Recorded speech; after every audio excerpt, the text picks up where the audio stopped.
მოგეთა მამისაითა და ძისაითა და წმინდისა სულისაითა. მართალია რამოდენიმე შვიდეულის წინეთ ვისაუბრეთ ენასა და მასთან დაკავშირებულ მისგან მომდინარე ცოდვებზე, მაგრამ იმდენად მოდებულია ენის ცოდვები, პირველ ყოვლისა მხედველობაში მაქვს ცილის წამება, ღვარძლის ფრქვევა, განკითხვა, შეურაცხყოფა, ენაბილწობა და ესე შემდეგ, რომ საჭირო ჩავთვალე კიდევ ერთხელ შევხედოთ ამ საკითხს. განსაკუთრებულად ყველა ესოდა თვალწინარის თუნდაც ჩვენ სამშობლოში, თბილისსა და სხვა ქალაქებში, როდესაც სამწუხაროდ ქართველობის ერთი ნაწილი ფულზე გამყიდველი სამშობლოსი და თავისი ქართული მეობისა ყოველად მიუღებელ მოწოდებებს აკეთებენ, არა მარტო პატრიოტული თვალსაზრისით, არამედ ზოგად ადამიანური. მამაზე ბევრი გვისაუბრია, აღარას არ ვიტყვი ამ შემთხვევაში. დასანანია, გულდასაწყვეტია. როგორც ჯერ კიდევ მოციქული ამბობდა 20 საუკუნის წინათ, ვერცხლის მოყვარეობა ძირია ყოველგვარი ბოროტებისა და ის რაც იფრქვევა და ხდება დედაქალაქში თუ სხვა ქალაქებში, ყველაფერი ეს მხოლოდ და პირველ ყოვლისა ამით შეიძლება აიხსნას. ფულთ მოყვარულობით, ვერცხლის მოყვარეობით, რომელმაც თვით მოციქული განაგდო მოციქულთა კრებულიდან და წარწმიდა გეენიაში, იუდა ისკარიოტელი მყავს მხედველობაში. მაგრამ როგორც წესი ადამიანები არ ითვალისწინებენ არანაირ მაგალითებს, არც პირად-პირადს, არც საზოგადოებას, არც საქვეყნოს, არც მსოფლიოს. მან შემსაშინა ადრეულ შუა საუკუნეებში ცხოვრობდა ერთ-ერთი წმინდა და ღმერთშემოსილი მამა ბენედიქტე, ცნობილი ბერი არის, მთელი ორდენი ჩამოყალიბდა მისი მიმდევრებისა, მაშინ ჯერ კიდევ როდესაც ბენედიქტე ცხოვრობდა და მოღვაწეობდა, მართლმადიდებლური იყო რომი და ესე იგი მთელი ქრისტიანული დასავლეთი. იყო მისი ორი თანამედროვე, ორი ქალწული, რომელთაც შეითქმნენ რა გადაწყვიტეს თავიანთი სიცოცხლეს და ქალწულებას ღვთისათვის ესე იგი შეეწირათ. განსაკუთრებულად გამოირჩნენ სათნოებათა შორის მარტვილთა და ლოცვით, მაგრამ მაგლახ რომ ჰქონდათ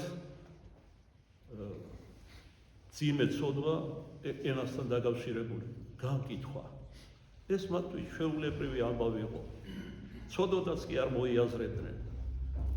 ასევე ცილის წამება, შეურაცხყოფა და სხვა, რომელსაც ფიქრობდნენ, რომ მარტვილთა და ლოცვით თუ სხვა სათნოებით გამოისყიდნენ. მაგრამ პავლე მოციქულის არ იყოს განავრცხვონდებიო, მე რომ 10 მცნებიდან 9 დავარღვიო, ესე იგი 9 აღვასრულო და 1 დავარღვიო, რა თქმა უნდა არა.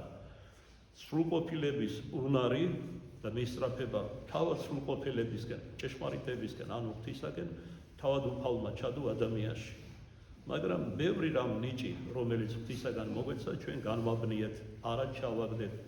დღემდე გულისხმობაში ვართ რა ნიჭები მოუწია ღმერთს. ორიოდე კვირის წინ იყო რაღუცხებიშვილის კვირიაკე, ჩვენ ვისაუბრეთ შესახებ იმისა, თუ როგორ დააჯილდოვა უფალმა ღმერთმა თავისი მონები ტალანტით ანუ ქანქარით, ერთს 5 მისა, მეორეს 2, სხვას 1 და უბრძანა რომ ესე იგი მოეხმარათ. და როგორც მოციქული ამბობს პავლე, არა მარტო თავისთვის, საკუთარი თავისთვის, არამედ მოყვასისთვისაც. რა ნიჭებიც არ უნდა მეგვეცეს ეს ყველაფერი, უნდა მოვახმაროთ ჩვენს მოყვასაც. მოკლედ, ადრე თუ გვიან წმინდა ბენედიქტეს ყურამდე მიაღწია იმ ამბავმა, რომ ეს ორი ქალწული მართალია გამოირჩნენ ღვთისათნო ცხოვრებით, მაგრამ ენასთან დაკავშირებული ცოდვებით არიან აბსილი. ამიტომ მან მობრძალებით და თანდაბლობით შეუთვალა, რომ არ დაეკარგათ თავისი ღვაწლი. წყალში არ ჩაეყარათ ნაშრომი მართვის, ლოცვის, ღამის თევების, მულთადრეტის, ფსალმთა გალობისა თუ სხვა, მაგრამ არათუ არ მიიღეს ქალწულებმა, ესე იგი როგორც ჩანს, უკვე მსაუბრობაში იყვნენ იმის გამო, რომ ბევრი აქებდა, ადიდებდა მათი სათნო ცხოვრების გამო, არათუ არ მიიღეს, აბუჩათაც კი აიგდეს საჯაროდ. ნუ რა თქმა უნდა, ამან წმინდა ბენედიქტის ყურამდე მიაღწია და ბუნებრივია განიცადა მათი ასეთი დაცემა და დღემოდა თავის ლოცვებში იხსენებდა მათ, ავედრებდა უფალ ღმერთს, რომ შენდობა მიეცა და გულისხმაში მოეყვანა. არ გასულა დიდი ხანი და მოხდა რაღაც უჩვეულოდ მოხდა, როგორც ერთად ივწოდნენ ღვთისწინაში, ისე ერთად ერთ დღეს აღესრულნენ.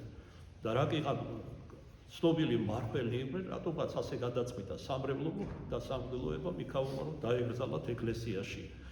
თქვენ იცით, რომ ეკლესიაში დიდად პატივსაცემი ადამიანები იღრძალებოდნენ, აქტიტორები ეკლესიის, რომელსაც რაღაც დიდი კვადრი ჰქონდა მამული სარწმუნოებისას, წინაშე ესევე სამეფო შთამომავლობა და სხვა. მოკლედ, უჩვეულო რამ ხდებოდა იმ ტაძარში, სადაც ეს ქალწულები დაიგრძალნენ.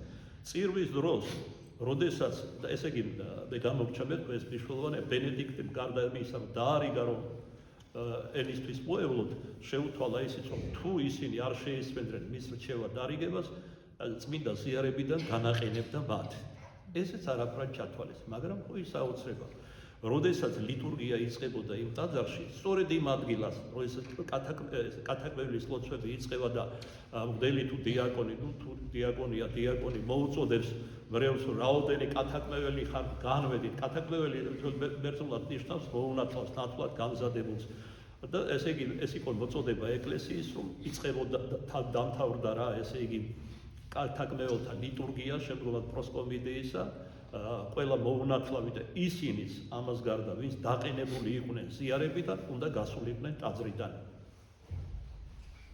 როგორც ჩანს, პირდაპირ არ არის წმინდა ბენედიქტეს ცხოვრებაში ნათქვამი, რაც შეუთვალა ის აღუსრულა, ზიარებიდან დააყენა ისინი. ამიტომ, როდესაც ეკლესია ამბობდა კვერებს, რაოდენი კათაკმეველი ხართ განმედით და მოუნათლავებთან ერთად უნდა გასულიყვნენ ზიარებიდან დაყენებულები, ეს დედაკაცებიც, ქალწულები ამოდიოდნენ ამას ყველავე როდი ხედავთ, არამედ რამოდენიმე ბრევლში, ამოდიოდნენ სამარიდან და გადიოდნენ ეკლესიიდან.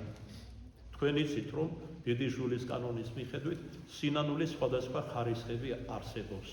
ვინ რა შესწოდა და ვინ როგორ გამედგრდა ამა თუ მცოდვა მანკიერებაში. ესე იგი არსებობს, ესე იგი, ისეთი შემთხვევა, სასიკვდინე ცოდვების შემთხვევაში, რომ ეკლესიის გარეთაც კი აყენებს და იქიდან ასმენინებს ეკლესია კათაკმეველთა ლიტურგიას. მოკლებული არიან ყველაზე უფრო მნიშვნელოვან ლიტურგიაში, ევქარისტიის კანონზე, რომელზედაც ხდება სულიწმინდის გარდამოსვლა და წინადაგების სვენის, ნაკურთხი პურისა და ღვინის გარდასაფა ქრისტე მაცხოვრის ყოვლადწმინდა ხორცად და სისხლად. და ამ დროს რჩებიან მხოლოდ ისინი ტაძარში ევქარისტიის კანონზე, რომლებიც არ არიან დაყენებული ზიარებიდან დაშვებული არიან. ხოლო იმისათვის, რომ ეზიარო, ორი გარემოება აუცილებელი. დაგიშვას არა მარტო ეკლესიამ და მოწყვრის სახით, ვისთანაც აღსარებას ამბობ, არამედ დაგიშვას საკუთარმა სიძისმა. ამ ორიდან თუ ერთი მათგანი არ არის, ესე იგი, თანახმა, ასე ვთქვათ, ყაბულს ზიარებიდან თავი უნდა შეიკავო, რაც არა სასჯელად, გინა დასაჯელად გეკნეს ზიარება.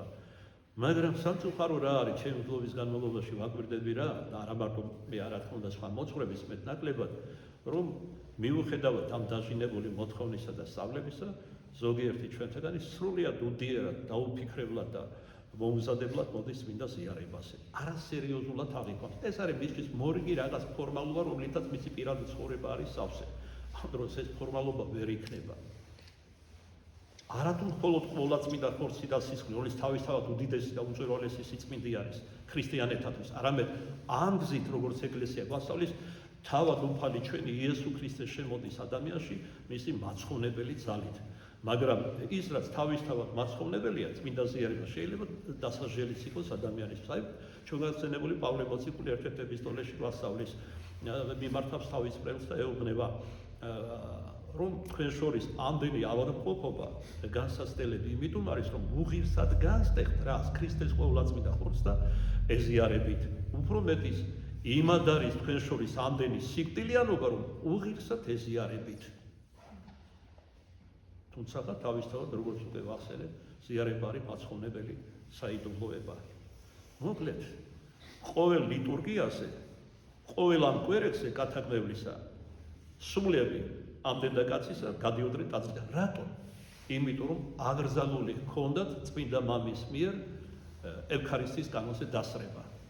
ერთხელ, ორჯერ, ბევრჯერ შეფიქრიანდნენ სამღვდელოებას ამცნეს, ვინც ამ გამოცხადებას ხედავდა და საბოლოოდ ამან მიაღწია წმინდა ბენედიქტის ყურამდე. ძალზედ განიცადა მან ყოველივე ეს, ცრემლიანი თვალებით შესთხოვა ღმერთს შეენდო ამ ქალწულებისთვის და მოეგონებინა ის სათნოებანი და სიკეთენი, რომელიც ჰქონდათ რა თქმა უნდა მათ ცხოვრებაში, არა მარტო მარხვისა და ლოცვისა. გარდა მაგისა, მან შეიძინა სეფისკვერი და გაგზავნა იმ ეკლესიაში და სთხოვა მოძღვარს, რომ პროსკომიდიაში მოეხსენებინა. და ეხლა ჩვენ ვნახავთ, რამდენად დიდი ძალა აქვს, ესე იგი პროსკომიდიაში, ანუ კვეთაში მოხსენებას. ლიტურგია სამი ნაწილისგან შედგება, როგორც იცით, კვეთა პროსკომიდია, კათედრალთა ლიტურგია და მართალთა ლიტურგია, როდესაც ესე იგი ექარისტიის კანონი აღესრულება, როდესაც სულიწმინდა გარდამოსვლას იწყებს მწყამსის გალობაზე და საბოლოოდ როდესაც მღვდელი აკურთხებს წინადაგების დღეს განსრულდება. იყვნენ მამათა შორის ისეთები, ამასინათაც მოიხსენეთ ბასილი დიდი თქვა, რომელიც თვალხილულად, ესევე ეფრემასური და სხვანი თვალხილულად ხედავდნენ სულიწმინდის გარდამოსვლას ხორციელი თვალით. არა გამოცხადებით, არამედ ხორციელი თვალით. ეს განსაკუთრებული მადმოსილების მიმანიშნებელია, თუმცა ღმერთმა უნწყის თავისი დიდი სიბრძნითა და განგებულებით, ვის რა მათ შორის მინდენს, ვის რა ნიჭი მიანიჭოს ურთიერთსარგებლობისა და საკუთრივ მათთვის. ეს არასდროს არ არის დამსახურება, ეს ყოველთვის არის ღვთისყალობა. მაგრამ რა თქმა უნდა, ღმერთი თავის ნიჭებს სულიწმინდისმაც ჰარიჰარალოდ არ არიგებს და ნებისმიერს არ აძლევს. მან ყოველივე უწყის, როგორც მოციქული პავლე ამბობს, რაც კაცშია, აი შინაგანი კაცის და მიხედვით აძლევს ამათვივ ნიჭებს. თუმცა იყო შემთხვევები, როდესაც დაჯილდოვდნენ ამათვივ ტალანტით ნიჭებით, ადამიანებმა ესე იგი საკუთარ თავს მიაწერეს, თქვა წმინდა ცხოვრებას, ასკეტურ თავშეკავებას და სხვა და დაივიწყეს ნამდვილი მიზეზი მადლმოსილებისა უფალი ჩვენი იესო ქრისტე. მას შემდეგ, რაც წმინდა ბენედიქტეს თხოვნით მოძღვარმა მოიხსენა პროსკომიდიაში მათი სახელები, ეს უჩვეულო ნიშნსასწაული შეწყდა ეკლესიაში. აი ჩვენ შორის არიან და არა მარტო ამბრებში, რა თქმა უნდა, მითითებაც კი შემიძლია ზოგიერთი აგდას, რომელთაც რატომღაც გონიათ, რომ ყოველ წირვა ლოცვაზე წმინდა ბარძიმთან უნდა მოიხსენონ მისი სახელები, ცოცხლების თუ მიცვალებულების. ეს არის დიდ მედიტურებას, პატიმოყვარეობას და სადღაც უფრო უმეცრებას. მე რომ ვკითხოთ. აი ახლა ჩვენ ამ მაგალითზე წმინდა ბენედიქტეს ცხოვრებიდან ნახეთ, რომ რაოდენი დიდი ძალა კვეთაში მოხსენებას. რა ხდება? მოდით გონების თვალით გავყვეთ ლიტურგიას, როდესაც წმინდა ნაწილებს ამოვიღებთ სეფისკვერიდან, ხუთი დიდი სეფისკვერი უნდა გამოარჩიოს მოძღვარმა, იქიდან კვეთოს ყველაზე უფრო უკეთესი ტარიგისთვის, საიდანაც ტარიგი გამოიჭრება, რომელიც ექარისტიის კანონში სულიწმინდის მოქმედებით გარდაისახება ქრისტეს ყოვლადწმინდა ხორცად წმინდა ფეშუმზე. გარდა მაგის ამოიღებს პატრიარქის სახელზე, ერის სახელზე, სხვადასხვა წმინდანი და ასე შემდეგ და საბოლოოდ ამოიღებს ესე იგი მიცვალებულთა და ცოცხალთა სახელებზე. მე რა მისტიკის ენით, არა მარტო მისტიკის, ლიტურგიაზე იქადაგება მთელი სახარება შეკუმშულად. აი მაგალითად, როცა პროსკომიდია მორჩება, მოაძევს საგალობელი, რომელი ქერაბინთა საინულოდ მემსგავსენით და მოძღვრები გამოდიან წმინდა ბარძიმ ფეშხუმით, ასევე თუ არის ამდენი მღვდელი ლახვარიც უნდა ეკავოთ მათ ხელში, ანუ ქრისტეს წამების იარაღი კოვზი, რომლითაც აზიარებს და სხვა, მათი ეს მცირე გამოსვლა ქვია ლიტურგიის ამ ფრაგმენტს, ესე იგი, როდესაც სამღვდელოება გამოდის წმინდა ბარძიმ ფეშხუმით, ეს განასახიერებს ქრისტეს მსვლელობას გოლგოთისაკენ. მე ესე იგი, როცა დიდი მოხსენება მოხდება, როდესაც უпроსტოდ ეს არის დიდი გამოსვლა, მცირე გამოსვლა მანამდე სახარებით ხდება, როდესაც მოხსენება ცოცხალთა და პატრიარქის ერის ცოცხალთა ხელისუფლების ცოცხალთა შესვენებულ მოხსენება მორჩება, მღვდელი შებრუნდება, უპირატესი მღვდელი, რომელსაც წმინდა ბარძიმი უყრია ხელთ და ესე იგი ჯვარს გადასახავს კარებში. ეს მოასწავებს ქრისტეს ჯვარცმას გოლგოთის თხემზე. მე შევალს ტაძარში გარკვეული საგალობლები და მოქმედებები სრულდება ამ დროს, დაასვენებს წმინდა ბარძიმ ფეშხუმს და ესე იგი ეს კი განასახიერებს საფლავად დადებას, გარდამოხსნას ჯვარიდან და საფლავად დადებას. მე ამას მოხვდა, როგორც გითხარი, წამსიდან ექარისტიის კანონი სულიწმინდა გარდასახავს და როდესაც გარდაისახება წირვის გარკვეულ პერიოდში, ესე იგი ყველა ეს სახელები, რომლებიც კი ამოიღეს ცოცხალთა, მიცვალებულთა თუ სხვათა სახელზე, ყველა ამას ჩაუშვებს წმინდა ბარძიმში. წმინდა ბარძიმში ამ დროს უკვე ქრისტეს ცხოველსყოფელი სისხლია. როდესაც სისხლი ვეღაშღენთავს ამ ნაწილებს, ამათვე მსახელებზე ამოღებულს, აი სწორედ იქიდან სულიწმინდა განსაკუთრებულად იწყებს ზემოქმედებას ამათვე ადამიანზე, ვინც მოიხსენიეს კვეთაში, ვის ესე იგი ნაწილებით ჩაუშვეს. როგორი დიდი მადლი მოგვეცა ცხონებისათვის და როგორი გულგრილები ვარ და არათუ უარყოფ მიმაცხონებელ გზებს, რომელიც უფალმა დაგვისახა, არამედ დავცინით კიდე თავად უფალ ღმერთს ჩვენთვის ღნებულს დაკმობს აღდგარს და ამაღლებულ ზეცად, რომელსაც ამ ამაღლებით ჩვენი კაცობრიო ბუნება შეიყვანა ზეციური მამის დიდებაში. ჩვენ ეს არაფერი აღარ გვინდა.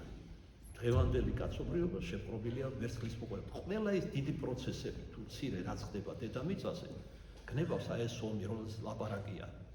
ერთ მხარეს უნდა დაასრულოს, მეორე მხარეს არ უნდა დაასრულოს. ყველა მიხეირა ამ ომში გარდა უკრაინელი ხალხისა. დიდი მოგება ნახეს. იმ დროინდელმა ამერიკის ხელისუფლებამ რა იარაღი ყიდეს და ასე შემდეგ, რუსეთმაც თავის მხრივ სანქციებს რაც შეეხება, როგორც წერენ, სანქციებით უფრო გაძლიერდა რუსეთი სინამდვილეში. და სხვადასხვა არ გადავიჭრები, როგორც თქვენ ამოთხოვთ პოლიტიკაში, ილიკო და ილარიონივით დავჯერდებით, რაც ვთქვი, ერთადერთი ვინც წაგებული დარჩა მათ შორის ზელენსკი, რომელსაც 1 მილიარდი დახარჯეს ურიევმა, რომ მოეყვანათ უკრაინის სათავეში და მერე დაიწყო ეს ომი და ეს ყველაფერი მოფიქრებული იყო წინასწარ. სულ ცოტა აი მილიონერთა ჟურნალი გამოდის Fox-ი. ენიგმურად, ალეგორიულად. მაგალითად, COVID-ი რომ უნდა გავრცელებული იყო, ომი რომ უნდა მომხდარიყო რუსეთ-უკრაინა, ყველაფერი ეს ალეგორიულად იყო დახატული, მაგრამ პუტინი ბორატინოს ცხვირით ეხატა იქ. და ასე შემდეგ. გარკვეული მინიშნებები იყო და კეთილგონიერ ადამიანს შეიძლება ამოეხტა რა მოვლენები იყო სავარაუდოდ მოსალოდნელი. ანუ ყველაფერი ეს იყო არა მოხდა არა ერთბაშად, არამედ ეს იყო სრულიად დაგეგმილი. ზელენსკიმაც დიდი ხეირი ნახა, მაგრამ მაგალითის როგორი დასასრული ექნება. უაღრესად გამდიდრდა. ყველა გარდა უკრაინელი ხალხისა. ქვეყანა იავარხნილია, როგორც ამობენ, მილიონობით დახოცილია უკრაინელი და 10 მილიონი უკვე გასულია ქვეყნიდან. ანუ ქვეყნის დაკნინება დასუსტება ეს ბუნებრივი. და იგივე სცენარი იყო გათვლილი საქართველოსაც. და როგორც თქვენ იცით, გარდა მაგისა, ცნობილმა ტალმუდისტმა იგორ ბერკუტმა გეგმაც კი გამოაქვეყნა ინტერნეტში, რომ იქ სადაც უკრაინა არასდროს არ ყოფილა რუსები და უკრაინელები საერთოდ არ არსებობდნენ, ესენიც იგივე რუსები არიან და აქ უნდა აღდგეს ხაზარეთის სამეფო, რომელსაც სახელის კი მოუფიქრეს, რა თქმა უნდა, ახალი იერუსალიმი. საქართველოსაც იგივე გეგმა იყო. განარა არავინ არ იცოდნენ ევროკრატებმა, რომ პატარა საქართველოს არ შეძლო დიდი რუსეთისთვის სანქციების დაწესება ომი მასთან. უკრაინა მაინც დიდი ქვეყანაა, მრავალ 10 მილიონიანი, ჩვენ რამდენი ვარ, ძალიან არ გთხოვთ რა. ქართველები მილიონზე მეტი გასულეთ, აქ ქართველი რამდენია დარჩენილი. ხოდა რა დაგვემართებოდა აქედან გამომდინარე. ესე იგი როგორ უნდა ზრუნდეს სამშობლო, უფრო მეტად როგორი ანგარები უნდა იყვნენ ქართველების ის ნაწილი, რომელიც ამ ფულის გამო დაწანწალობენ სამი თვი არის წინ და უკან და აღიზიანებენ ხალხს. აგერ ახლა ხომ ახალი დირექტივა მოვიდა, დიახაც გააღიზიანებთ ხალხი, გამოაცხადეთ ბოიკოტი, ჩამოაგდეთ კრიზისი, ჩამოშალეთ ეკონომიკა, რომ რისთვის ბოლოში წერია რომ შერწყვის ხელისუფლებას, ხოლო იმის გამო რომ შერწყვის ხელისუფლებას თურმე აი ეს ქვეყანა უნდა განადგურდეს, ხალხი გაღიზიანდეს, გაღატაკდეს. აქედანაც გამომდინარე დაასვენით ვინ არიან ესენი. რა სიკეთეს ჯერ საქართველოა ფეხქვეშ არ ამოუდიათ და რამდენს თავხედობენ და როცა ეს მოხდება, უბრალოდ თქვენ წარმოიდგინეთ, დაიცლება არა მარტო ხალხისგან, ქართველებისგან, ჩვენი სამშობლო, დაიცლება რესურსებისაკენ, რომელიც უხვად აქვს საბედნიეროდ საქართველოს.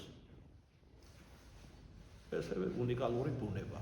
ერთი მხოლოდ ტროპიკული სარტყელი არ არის საქართველოს, ყველანაირი ჰავა საქართველოს. უნიკალური. მოკლედ ჩვენი გადაუხვიეთ საგვარეულო საერთო ლიტურგიას უდიდესი ძალმოსილება აქვს ადამიანზე და არა მარტო ცოცხლებზე, არამედ შესვენებულებზე. ჩვენ კიდევ შეიძლება შევინანოთ, მაგრამ მიცვალებულები უკვე ვეღარაფერს თავისი თავით ვეღარ შეცვლიან იქ სადაც არიან ისე მეტადრე ჯოჯოხეთში. და რამხელა მადლი და შემწეობა ლოცულობდეთ ჩვენი და არა მხოლოდ ჩვენი მიცვალებულები. ჩვენ ვიხსენებთ ყველას საუკუნიდან აღსრულებულს, ვინც კი ყოფილა ცოცხლებში. აი მაგარი დიდი ცხოვრებიდან მაგომდება ერთხელ უდაბნოში მიდიოდა ადამიანის თავის ქალას წააწყდა. კვერთხი გადასახად როგორც ცოცხალ არსებას დაეკითხა. ვინ იყავი და ახლა სადახარო? ღვთის მადლით, ესე იგი უპასუხა ნეშტმა. მე ვიყავი წარმართა ქურუმი, ანუ კერთაყვანისმელი იყო, ქურუმი უფრო მეტიც. არა მარტო საქონელს, ბავშვებსაც კი უზორავდი, ანუ წირავდი ეშმაკს. ახლა სადახარო? ახლა გენის ცეცხლში ვიწვი. მაგრამ ჰოი მაგარი, როცა შენ დარი წმინდანები მლოცულობ დედამიწაზე ქრისტეს ეკლესიაში, ჩვენ ერთგვარი შვება გვეძლება. და რა შემდგომარეობდა არ გაინტერესებთ ეს შვება? ოდნავ ბრუნდებით ერთმანეთისკენ, იქ განწირული ცოდვილები და სახის მსგავსებას ვხედავთ ერთმანეთსა. ესეც კი ამ დაუსრულებელ ცეცხლში ჩვენთვის დიდი ნუგეში, რომ ადამიანის მსგავსება ვნახოთ. ამას როცა ვკითხულობ თუ ვისმენთ, საკუთარ თავზეც უნდა დავფიქრდეთ. რა გველის? ამაზე როგორც წესი, ჩვენ არ ვფიქრობთ, ან ძალზედ ნაკლებად. სულ გართობაზე ვარ გადასული. რა ვჯამოთ, რა ჩავიცვათ, სად დავისვენოთ, სად გავერთოთ. მიერთი მოერთით და მოულოდნელად მოდის სიკვდილი. რა თქვენ იცით, როდის მოგაკითხავთ, ჩვენ ეს არ ვიცით. ეს შეიძლება წმინდანებმა იცოდეთ, ჩვენ არ ვიცით ეს. და ადამიანი სინამდვილეში ხდება სრულიად მოულზადებელი, ხშირად გვითქვამს. მარსენი დიდი რო ყდებოდა, ტიროდა, როგორ მამა, შენ სტირი ხარო ამ ხელა ღმერთ შემოსილი მამა. მე კი ვცდილობდი ღვთისთვის სათნო ყოფილიყავი, მაგრამ შავრი უფლისაო, არ არსებობს, არამედ უფლის. და ამ ერთისთვის, ამ ერთზე ვფიქრობდიო, ანუ იმ წამის ყოფაზე, როცა გარდაცვალების შემდეგ წარდგებოდი უფლის წინაშე. მთელი ჩემი ცხოვრება ამით იყო ნაკარნახებიო. და როგორც წესი, რო ვთქვათ, წმინდა ბაბები გვასწავლიან, ადამიანი რომელიც ფიქრობს საკუთარ სიკვდილზე, უფლის სამჟავროზე, განკითხვის დღეზე, უბრალოდ თუნდაც სიკვდილზე, ფიზიკურ სიკვდილზე, ის ნაკლებად სურდავს. რატომღაც გონე, რომ ეს ასე იქნება. ამ დროს შეხედეთ საგვარელო, როგორ გამრავდა დაავადებები ადამიანებში. ხშირად სრულიად ახალი სახის დაავადებები, არა მარტო ინფექციურ ვირუსულს გულისხმობ. სიმსივნეა ძალზედ მოდებული, მთელს ქვეყნიერებაზე. ესეც კი არ გვაჩერებს ცოდვებში და არ გვაფიქრებს მარადისობაზე. რაც შეეხება ენას, რომლის გამოც და მისი ცოდვებისა იშებოდნენ ის კალწულები, მინდა შეგახსენოთ ამასთან დაკავშირებით წმინდა იაკობ მოციქულის უფლისმაწოდებელი იაკობის სწავლება ენასთან დაკავშირებით. სადაც ამბობს, რომ ყველაზე ერთ-ერთი უმცირესი ორგანოა ადამიანის, ასო ძველ ქართულად. მაგრამ მთელი სხეული შეუძლია დაწვას ჯოჯოხეთში და სულიც მიაღწიოს თან. აი ვნახოთ რა ამბობს მოციქული იაკობი. რომელიც სიტყვით არ ასდებოდის, იგი სული კაცი არის. შემძლებელ არს იგი აღვირასყვა ყოვლისავე ღვამისა. ესე იგი, სულიერი სრულყოფილების ერთ-ერთი გარეგანი ნიშანი ყოფილა ის, რომ აღვირსასხა ენას. და თუ ეს ასე არ არის, რაც არ უნდა სათქმება გქონდეს, მაშინ სადამე შორს ხარ სრულყოფილებისაგან. არადა როგორც თავში ვთქვით, ყოველ ადამიანში ჩადო ღმერთმა სრულყოფილებისაკენ სწრაფვა. ანგელოზებიც ასე არიან და წმინდა ადამიანებიც.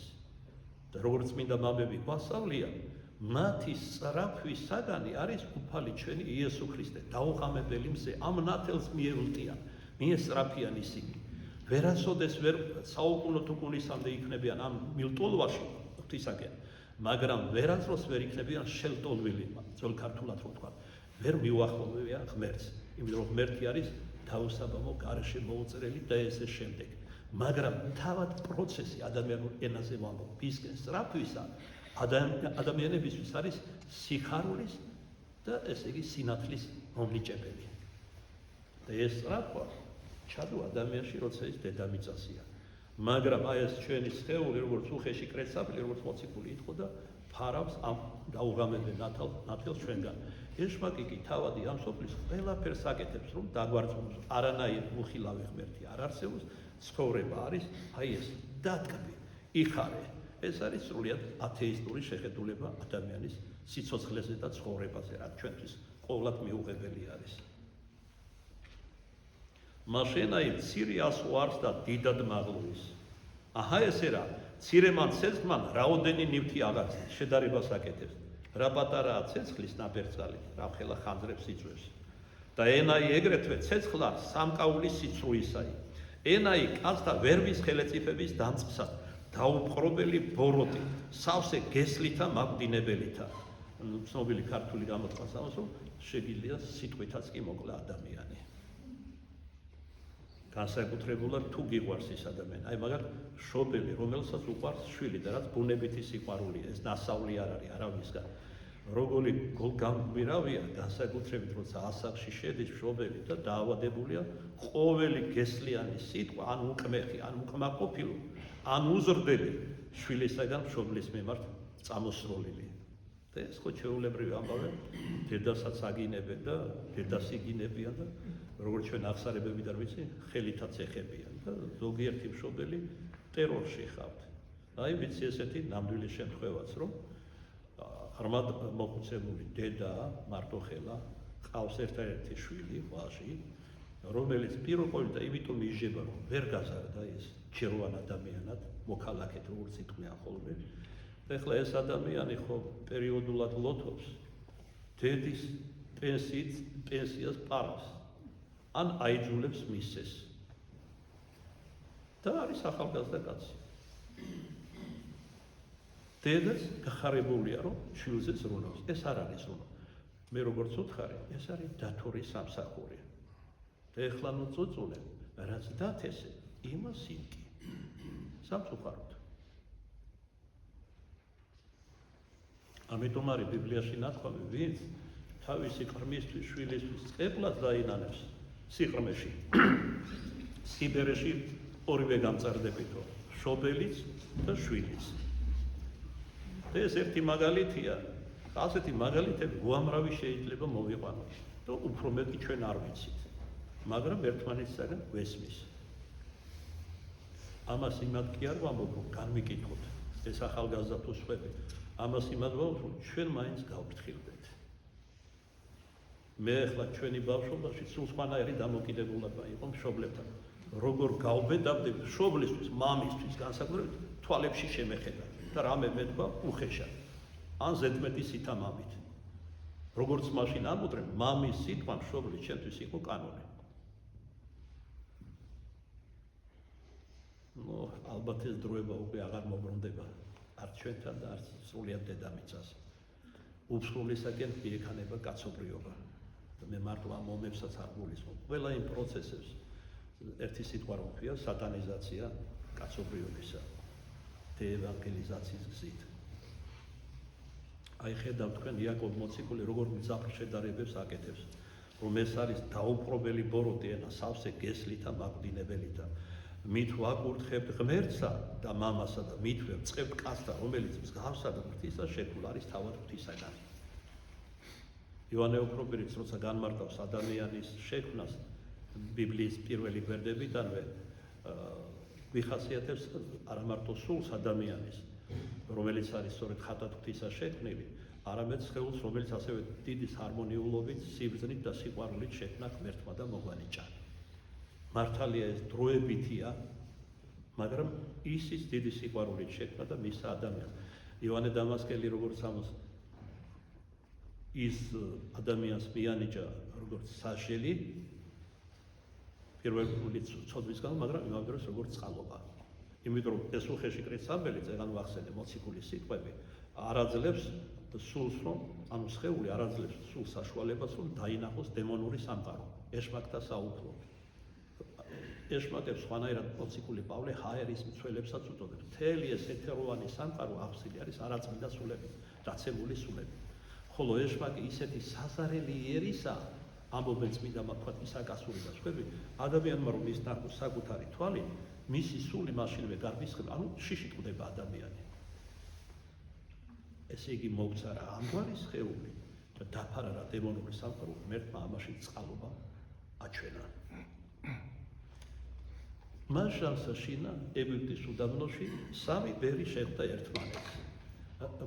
ამბობს უყეს ქრისტიანული წესით ერთმანეთს, მცირეოდენი ნუგეშინის სემა ჰქონდათ საზრდელი სამარხო მიიღეს და შემდეგ დასკნებ და ღვთისმსულიერ საგნებზე დაიწყეს საუბარი. და ერთი ბერი ამბობს დაეკითხა მეორე, რომელი სათნოებით ადიდებ უფრო მეტად ღმერთს, იმან უთხრა, რომ ცდილობ კაცრად ვიმარხულო, წუხრამდე არაფერს ვიღებ, მათ შორის არც წყალს.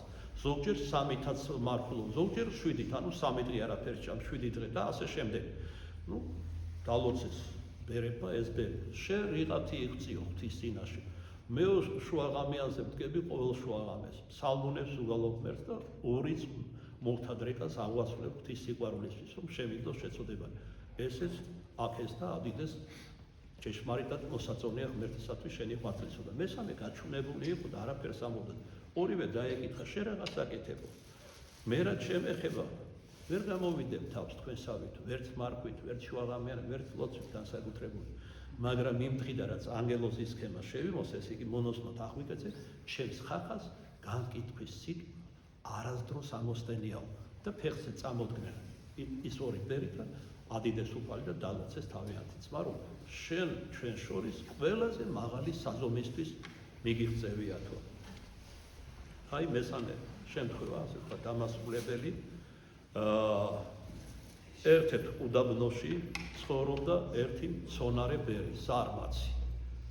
დროის მეტი ნაწილი უფრო ძილში და უქმობაში ატარებდა. რა თქმა უნდა, ამას სხვა მეუდამლოებმა ხედავდნენ, ზოგი ხვდებოდა, ზოგიერთი მათგანი განიკითხავდა კიდეც ამბერს, აი დადგა სიკვდილის ჟამი ამ მცონარე ბერისა.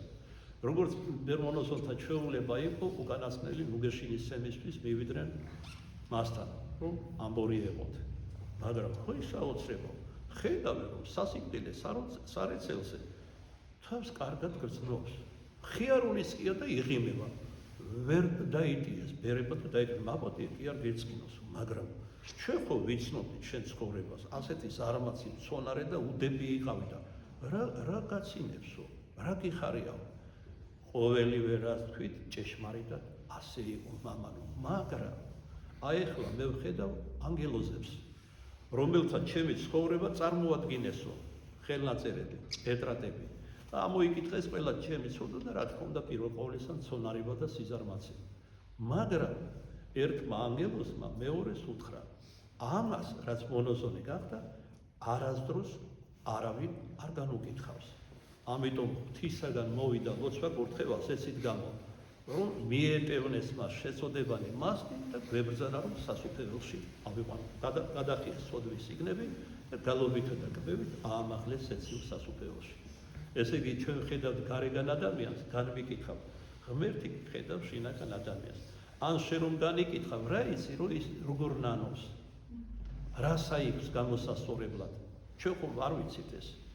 ამიტომ კიდევ ერთხელ ვიტყვით უფალთან ერთად, ნოგანიკითხავ, რათა არა განიკითხე ქრისტე მაცხოვრისაგან, რომლის არც დიდება, პატივი და ხელმწიფება, თანა მამით და სული წმინდით აზდა მარადის და უკუნითი მისამდე. ამენ.